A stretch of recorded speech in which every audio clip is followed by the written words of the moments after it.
sekali apa yang disampaikan oleh DPR Provinsi. Dalam ini akses yang disampaikan oleh DPR Provinsi itu sangat betul dan itu kebutuhan utama. Karena kehidupan masyarakat itu ada di dalam akses itu, akses udara. Sekarang kalau akses udara tidak ada solusinya itu kan, itu yang harus kita duduk bicara. Mungkin Freeport pemerintah kita duduk bicara solusinya bagaimana supaya tempat-tempat yang terkurung, kampung-kampung yang terkurung ini bagaimana kita ada jalan akses. Nah ini kan saya pikir penting sekali, jadi tidak bisa diabaikan oleh siapapun. Nah, jadi saya juga akan koordinasi dengan DPR Provinsi supaya ini jangan kita hanya sekedar buang di media, tapi bagaimana kita mendatangkan report 01, Pak Tony, Pak Klaus dan Pak Nathan kita hadirkan. Kita bicara dalam hal ini bahwa oke, kalau saya pikirkan orang Amumi tidak banyak. Kalau perbatasan Amumi kan dikit sampai ada lama. Nah, bagaimana tempat ini bisa diakses oleh mobil? Ini penting sekali. Pagi muka. Nah, tempat-tempat ini kalau kita gantung pada helikopter, pesawat, saya pikir itu tidak bisa. Tempat-tempat itu selalu ada terjadi konflik dan lain-lain. Kadang-kala kalau konflik terjadi, aksesnya tetap macet. Sehingga saya sangat mendukung apa yang disampaikan oleh DPR Provinsi dalam hal ini. Kalau ketika ada keributan atau penembakan dan lain-lain di sana, berarti akses jalan itu sudah ada. Nah ini saya pikir penting sekali, sehingga harus diprioritaskan akses jalan ini. Sehingga saya mencontohkan beberapa kampung yang APBD-nya begitu minim, tidak ada perusahaan, tapi akses jalan itu tembus-tembus. Kenapa tidak bisa? Timika itu kan ada perusahaan raksasa, perusahaan besar, pemerintah juga APBD yang besar. Saya pikir cukuplah kalau bongkar-bongkar jalan itu. Kalau kita bongkar-bongkar jalan, saya pikir itu sangat membantu sekali, sangat membantu masyarakat kita. Berarti lebih di tahun 2025 lebih ke pembukaan jalan untuk transport dari distrik Tembagapura masyarakat ke kampung setempat untuk lebih ke memperhatikan kondisi ekonomi. Jadi kalau saya pikir-pikir juga kan bukan hanya Tembagapura saja, tapi pesisir juga kan butuhkan akses jalan kan bisa turun dari Kapir Raya. Tapi saat ini yang mengalami yang susah itu kan orang gunung. Kemarin kan kita bicara banyak tentang karena bawa pipa ini itu wajar lah begitu. Maksudnya wajar lah kita kenapa kalau bisa itu kenapa Freeport tidak muat langsung, kenapa harus turun di Kabupaten Waksana baru masyarakat itu ke sana karena tidak ada akses jalan. Kalau akses jalan ada kan, saya pikir kan tidak perlu harus Freeport, tapi Freeport sudah cukup kasih ya mobil sendiri dijemput ke sana kan aman juga.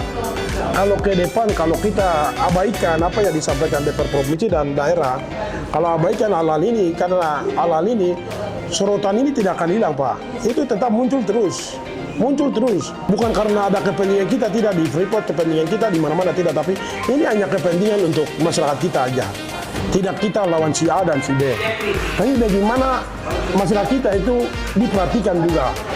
Nah, mungkin kesempatan inilah kesempatan yang saat ini kita duduk ini waktu untuk kita harus bicara. Hal-hal yang selalu kita lihat langsung, ada hal-hal yang pernah kita mengalami di lapangan.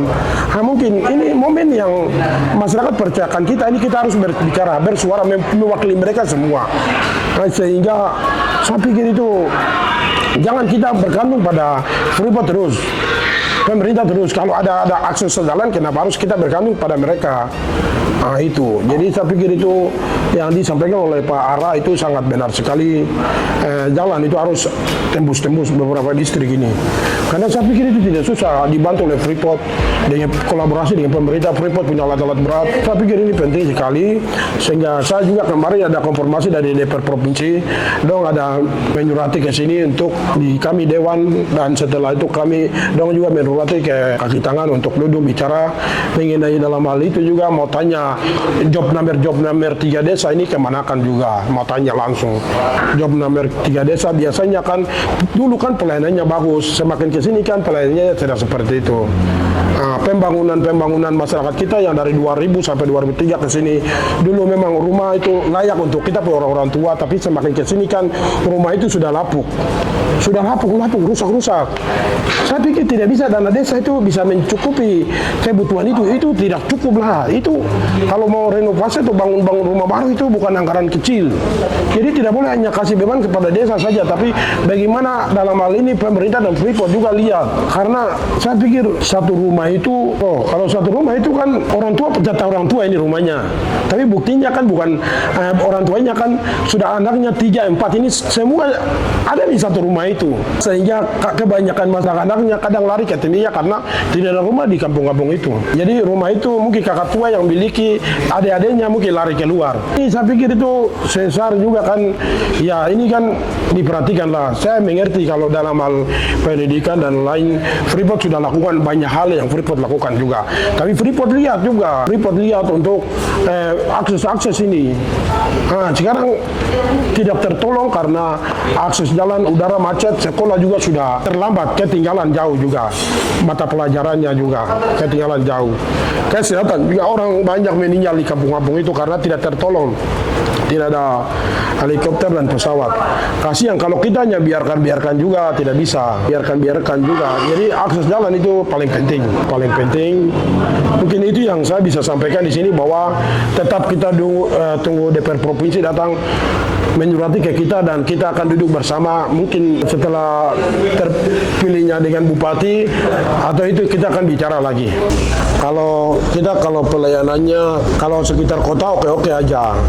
Kalau kota kalau sekarang kita kembali lagi topik penerbangan. Tadi saya dihubungi oleh perhubungan. Nah, mungkin ini kan topik yang beda lagi ya. Dihubungi oleh perhubungan bersangkutan dengan mungkin media yang sempat saya ada kasih keluar. Kita duduk dan sudah memberikan kelonggaran untuk kami penerbangan. Jadi sudah disetujui oleh Bupati dan Sekda dan wilayah yang dekat-dekat akan dilayani secepat mungkin.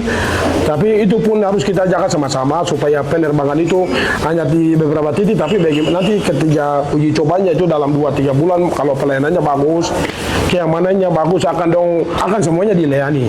Itu yang sekarang itu ada beberapa pesawat yang sudah kesepakatan. Cuman dalam pelayanan beberapa titik kalau keamanannya terjamin, akan melayani semua tempat. Nah, itu yang disampaikan oleh perhubungan langsung dan dari sini saya terima kasih banyak kepada PJ Bupati dan Sekda. Kemarin sedikit saya mungkin sorot di media, apa yang mungkin saya sampaikan diterima oleh Bupati dan Sekda. Saya lebih khusus perwakilan dari kampung itu terima kasih banyak kepada beliau dua atas responnya seperti itu. Terima kasih banyak perhubungan juga yang sudah kerja keras juga untuk melayani masyarakat kita di pedalaman. Mungkin itu yang saya bisa sampaikan.